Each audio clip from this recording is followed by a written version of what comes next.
شیخ صاحب 40 سال سے آپ سیاست کر رہے ہیں، آپ کا تو بہت زیادہ تجربہ ہے، اگے دسو کی ہونا ہے؟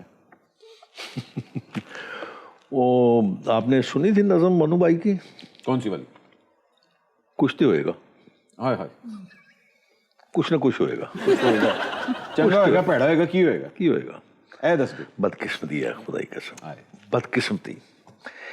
اس خوبصورت ملک کو ہم نے برباد کر دیا، اپنے ہاتھوں سے کیا۔ اس وقت پاکستان مسلم لیگ نون کی حکومت تو نہیں ہے، حکومت تو کولیشن گورنمنٹ ہے نا، باقی بہت ساری سیاسی جماعتوں کے ساتھ مل کے بنائی ہوئی ہے۔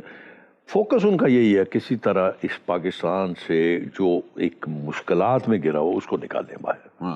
سر آج تک کرتے نہیں نکلے، آپ کو نظر آ رہا ہے کہ نکلے گا کہ نہیں نکلے گا؟ بالکل بالکل، انشاءاللہ، کیوں نہیں۔ میرا اپنا ذاتی خیال ہے کہ جوں کانفیڈنس آئے گا توں جو سرمایہ کار ہے اس کا کانفیڈنس بحال ہوگا، اور جب سرمایہ کار کا کانفیڈنس بحال ہوگا، انٹرنل اور ایکسٹرنل فورن لوگ جو ہے انویسٹرز ہیں جو پاکستان میں انویسٹمنٹ کرنا شروع کریں گے، تو پھر آپ دیکھیں گے کہ یہ پہیہ پھر دوبارہ سے چلنا شروع ہو جائے گا۔ شیخ صاحب آپ سے ایک میرا بڑا ذاتی سوال ہے، یہ نعرہ بڑا سیکرٹ نعرہ، ایک زرداری سب پہ بھاری، لیکن پی ایم ایل کی پگڑی اسی نے اتاری، سچ ہے؟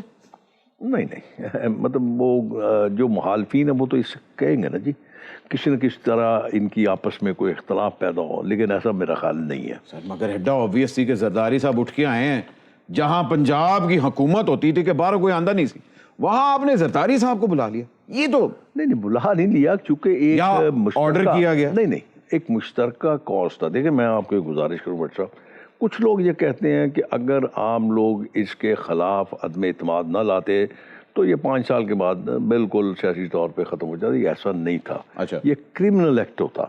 اگر آپ 6 مہینے بھی اور اسی طرح اس پاکستان کو اسی حالات میں رکھتے تو خدا نخواستہ آپ ڈیفالٹ کی طرف چلے جاتے۔